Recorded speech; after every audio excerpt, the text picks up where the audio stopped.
another coronation that was not without its controversies. Have a careful look at this and tell me what's not right. First of all, do we know which coronation it is? Yeah, well, it's Queen Victoria. So did anybody know what went wrong? They crowned the wrong woman. A lady called Karen was crowned. She ruled for 80 years. In a way, it's almost what happened. It's 5 hours it was. So, first of all, the Archbishop of Canterbury forced the coronation ring onto the wrong finger.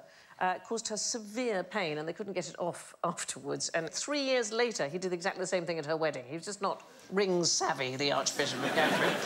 Then the Bishop of Bath and Wells accidentally turned over 2 pages in the service book, and he cut out the whole section where they made her queen. The whole section? That's surely the whole coronation, isn't it? So the bit where they make her queen. The coronation was invalid, and in fact, she had left the Abbey before they realised, and she had to come back and do it again. I love that. They had to do a retake. And then, as the Lords were being presented to her, the elderly, rather aptly named Lord Roll, became globally famous for tripping over on the steps leading to the throne and rolling all the way down. Oh. But apparently she didn't endear herself to the public until that moment, and when Lord Roll fell down the stairs, she got up and tried to help him, and then after that they thought, oh, she's... Because she was very young, wasn't she? She was a teenager. I mean, it must have been an unbelievable thing. Now, by the end of Elizabeth I's reign, there was a really extraordinary number of English dukes. 5 points for every one you can name. Just have to name them. Oh, lads. Norfolk. Oh, Norfolk. There wasn't Cambridge.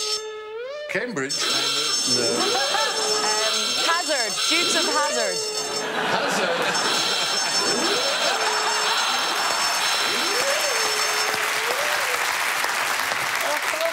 Is it some devilish trick and there aren't any at all? Well, I said it was an extraordinary number. The extraordinary number is none. None. Exactly. Yeah, exactly. Well done. No dukes. I believe I fell for that one.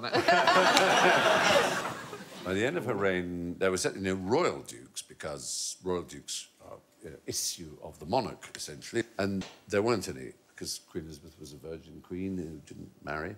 And there were also no other dukes. Are dukes always the children of the Queen or King? Royal dukes Royal are, dukes. but other dukes aren't. We have Dukes of Marlborough, Dukes of Buccleuch, and so on. You know. And they were always into music, and that's where you get the Duke box, which is... I think you've understood it 100%. Yeah. In fact, there weren't very many peers by the time Queen Elizabeth died. There was 1 marquis, 18 earls, and 37 adult peers. Wigan peer. 1600. That hadn't been built yet, so even that didn't exist. I know, it's shocking to think, but, yeah. The best peerage joke connected to Queen Elizabeth I was told by John Aubrey, whose diaries are fantastic, and this involves the Earl of Oxford, who some people think wrote the plays of Shakespeare. He didn't. And he wrote this: "This Earl of Oxford, making his low obeisance to Queen Elizabeth, happened to let her fart. At which he was so abashed and ashamed that he went to travel 7 years. On his return, the Queen welcomed him home and said, 'My lord, I had forgot the fart.'" Yeah, I'm going to hand these blank £2 coins. Just try and draw the Queen's head as she is on the coin. The Queen's head on the... Yeah. OK. Is she wearing a crown? Is she, you know, just... But an outline. We want... Which way does she look? No one knows. No, don't ask for help. Alan Davis, I'm going to take points away if you cheat. How do you think I got through school? How do you ask for help? Is everyone done? Yes. OK. She looks like Lenny Henry of mine, unfortunately. Well, that's all right. OK, done. OK, when Alan's done... OK, all you all hold them up. Mine looks like a triceratops. And let's have a look at yours. There. And you're extraordinary.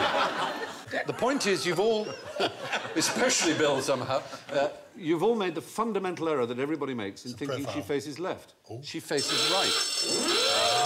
You've done that. You said left. Yeah, because most people think that. Sorry, it's too late now. 88% of people think the Queen faces left on her coins. 88%. On every coin that ever was stamped since she was Queen, it's always faced the right. Never ask for help. Do they take it in turns? So yes, did her father face the other alternate. way? Yes. And Prince Charles? Yes. Should he be straight on? He's full on with the ears like they that. alternate. They've alternated since Charles II. But did she not face the other way on the paper money? No, on the stamp. On the stamp. And that's one theory. Whoa! Hey! One theory as to why 88% of people seem to think she faces left is because she does on the definitive edition of the stamps, which we can see here. We're all familiar with that image. But on the other hand, that's true in Denmark. Queen Margrethe, they also think she faces left, but on the stamp she looks out. And on the coin, she looks to the right. Wow. But if you ask a Dane which way she faces on their coins, they will say, as most of us would, left. Oh. It's something to do probably with right-handedness. We just picture a profile that way. It's really strange, but because we handle these things every day, unless you're Giles, when you have someone to do it for you. But it's bizarre that we just don't notice, isn't it? So that's all coins? All coins with the Queen's head on. And how long has that been? Since the beginning of time. Throne. No, it alternates between monarchs. So her father faced left. Oh, I see. And his father, George V, not counting because the abdication was a wrinkle, but George VI. So if you could get all the coins of all the monarchs together, or alternating monarchs, and just you could flick through them, they'd be doing... It would be like a tennis match. It would be exhausting. Now, about Christmases, what does the Queen do after Christmas lunch?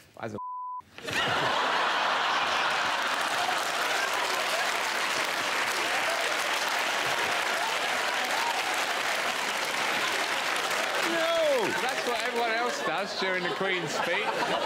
Do they? They go for a walk. They go to church. No, they go to church in the morning, definitely, St Mary Magdalene in Sandringham. But they've furnished us with remarkable details, I have to say, the royal family. Does that mean that somebody from the office is going to be tuning in to see how these details were handled? Yes. And I'm thrilled at the sensitive way in which the Queen's Christmas Day has been described. So far, that's why I've been wriggling slightly. But just to get it out of the way, the answer is she goes into the saloon and watches herself on television.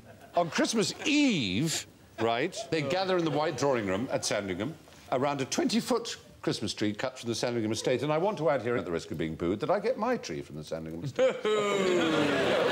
It's decorated by the Queen herself. What, your tree?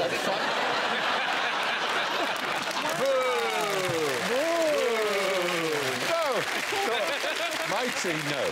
Does she come round to do it? I bet you send her out in the garden. No, do it out in the garden. At 5 p.m, the whole family has a cup of Earl Grey, except the Queen, who has her own Indian blend. Is it Twinings? I hope so.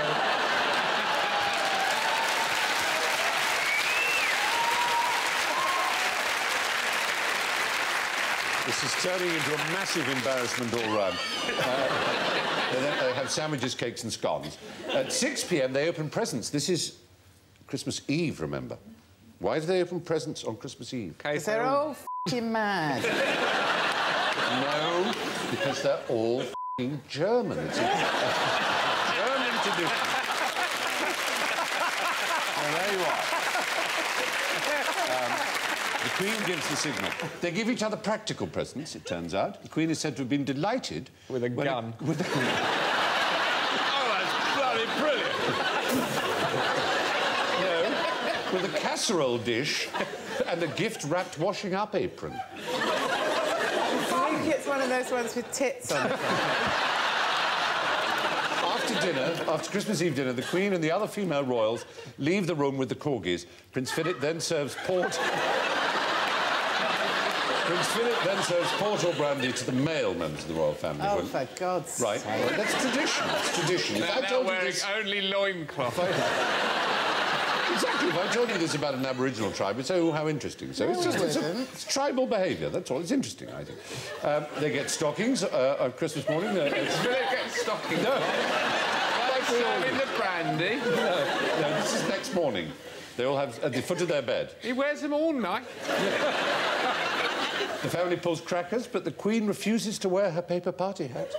And then at 3 p.m, they go to the saloon to watch me on Christmas Day. We love them all and we wish them well at this Christmas time. How many times a year did Queen Elizabeth I of England have a bath? Never. Oh. Once, twice, 3 times, 4 times, 5 times, 6 times. Thanks for that. That was your once. It was thought indecent to immerse oneself in water. Well, that is an actual photograph of her taking a bath. She actually was considered rather pernickety about her thing. She 4 times a year at least, she bathed.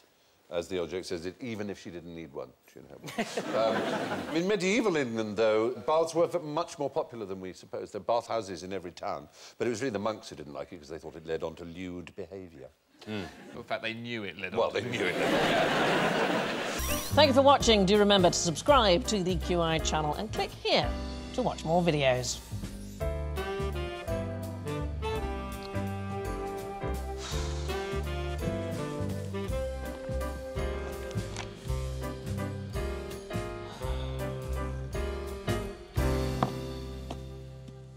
Well, please, come on, pick something.